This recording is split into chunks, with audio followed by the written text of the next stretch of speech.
This video is for the absolute basics of Fusion. We're going to go over how to make different components, how to draw sketches, and then how to extrude. So the first thing that you need to be aware of is when you load up Fusion, mine is loaded up with a grid. Yours might not load up with a grid, and you don't necessarily need one, but it's super useful and super helpful to have it turned on. So to turn it on, down at the bottom here, it says grid and snaps. And if you click on that, you just need to make sure that the grid is ticked. The other useful thing is in the top right hand corner you can rotate. So you can see that actually my grid is really just a flat piece of paper. Okay, and that's useful. You can see that my cube up here has got three axes, got X, Y and Z, and you might be used to X and Y from maths, and Z is how we're going to make our parts 3D.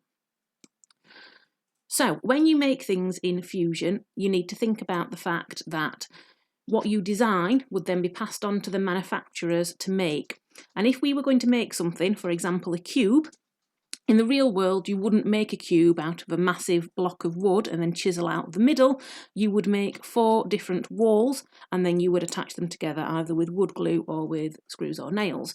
And that's how we need to design things in Fusion. We need to think about all the different parts that your product will be made up of, and we need to make all of the different parts in Fusion. So the first thing that we need to do is we need to tell Fusion that we are making different parts, and Fusion doesn't call parts, it calls them components. So at the top up here you can see on my toolbar in the middle there's 3 little cubes with a star next to them and it says new component. So I'm going to click on this. It brought me up a nice little box at the side. It says what do you want to call it. It will default to calling it component 1 or 2, 3, 4, depends on how many components you have got. But that's not the most useful name for it, so I'm going to call mine side 1 because I'm going to make a cube. It's going to have 4 sides in total. So I've pressed OK, and you can see down here I'm working on side number 1.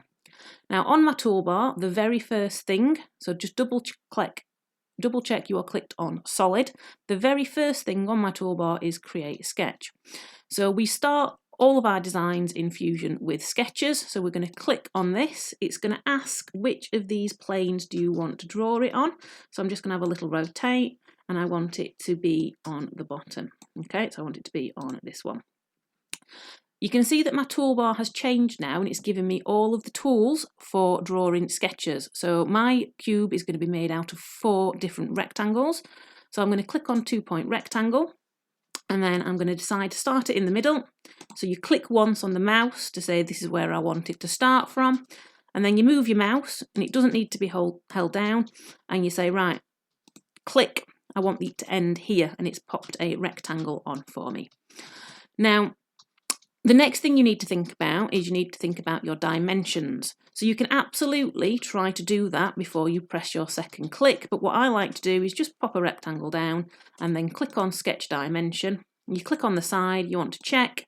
This one is set to 10 millimeters, which is fantastic. That's the depth I would like my wood to be. And then I'm going to make sure that sketch dimension is clicked. And then I'm going to press this side, and this one is 125 millimeters and I want it to be 150. So on the keyboard I'm going to type in 150 and I'm going to press enter, and you can see it's automatically extended it for me. So I'm now just going to use my cube and I'm just going to rotate, and you can see that I have got a 2D rectangle on my grid. So the next step is called extruding. So I need to go back on solid here. The second one in is extrude, which basically means pull it out. So you can do it by clicking on this little arrow and it goes up in 5 millimeters. I'm going to just type it in. I want it to be 100 tall and then press enter. So you can see now that I have changed my 2D rectangle into a 3D one. And I'm now just going to use the pan tool at the bottom just to move it into the middle, just so that I've got a better view of it. What I now need to do, and this is a step a lot of people forget, is I now need to add in a new component.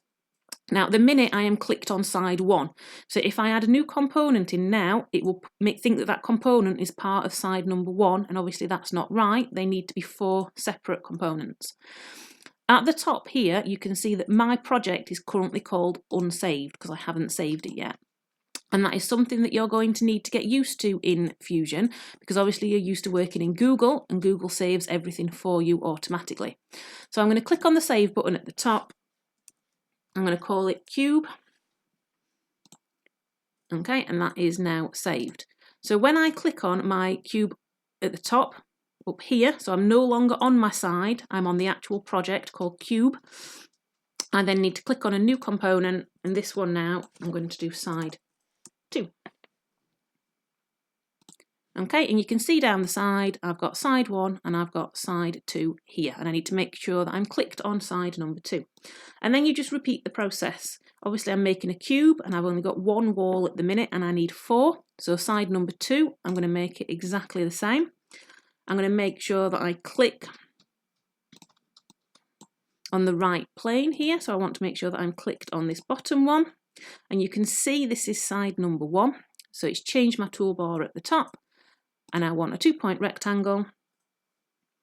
I'm going to start it from here. I'm not going to worry too much about its size for now,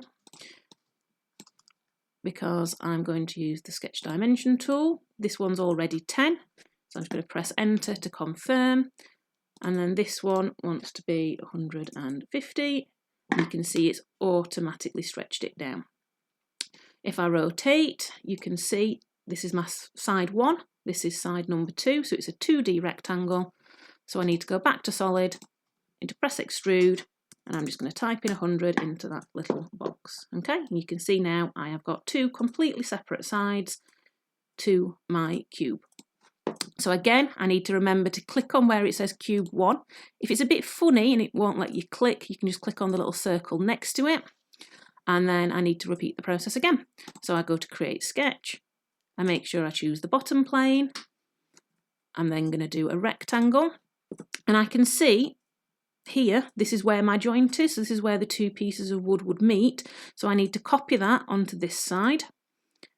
Okay, so again, I've not worried too much about the size of my rectangle. I'm going to double check. Fantastic, that's already 10. And then I'm going to do this side here, and that needs to be 150. Perfect, it's extended it. Back to solid, back to extrude. I can't really see it, so I'm just going to use the pan tool. And to get that off, you just press escape on the keyboard. Right, you can see here that I've missed out a step. Okay, I've done this to show you what it looks like. On this side here, you can very clearly see that these are 2 separate parts.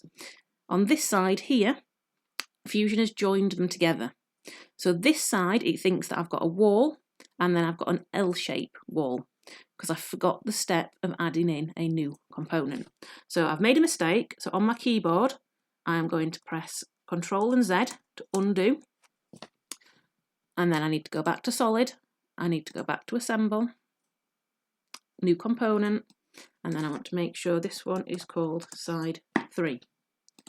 Okay, 1, 2, and 3. And remember, it's really important to make sure you clicked on that cube up there. And then we need to repeat the process. So I want to make sure that I'm clicked on sketch, click on the bottom plane, use the sketch dimension tool at the top. This one wants to be 10, press enter. This side wants to be 150, press enter. Back to solid, back to extrude, type in 100, press enter. And you can see now these are clearly different parts, different components, okay? And that's what you need to be aiming for. It doesn't want to be all joined together as one big part. Okay, so I'm going to click on the little circle next to cube. I'm going to click on new component above assemble, and this is the final side. This is side number 4.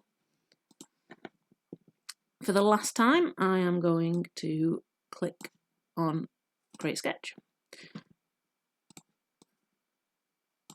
I am going to make sure that I click on the bottom. Okay, and if you're having a problem, you can just rotate. So click on the bottom there, and then I need to use the pan hand to rotate it up. And you can see that this side here goes all the way. So it doesn't start here or in here, it starts here and it goes all the way. And straight away, you can see that I've managed to make this side 10, so press enter, happy with that, and I've managed to make this side 150, I'm happy with that. So pressing enter again. And then for the last time, we need to go to solid, we need to go to extrude, I'm going to type in 100 and press enter.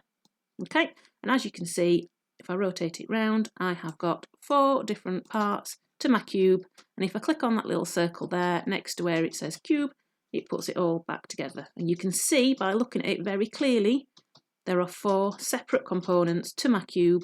So if I was to send this to manufacture, the people making it would know that they need to make it out of 4 different pieces of wood.